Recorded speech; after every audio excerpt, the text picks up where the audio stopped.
ब्रह्मरूपमादिमध्यशेषसर्वभाषकम्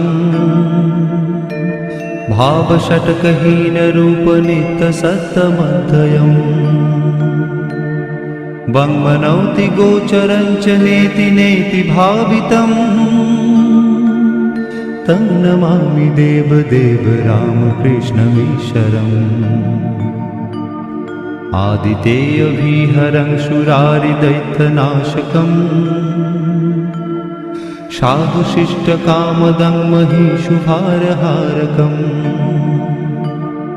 सत्मरूपतत्तकं युगे युगे च दर्शितम् तं नमामि देवदेव रामकृष्णमीश्वरम् सर्वभूतशर्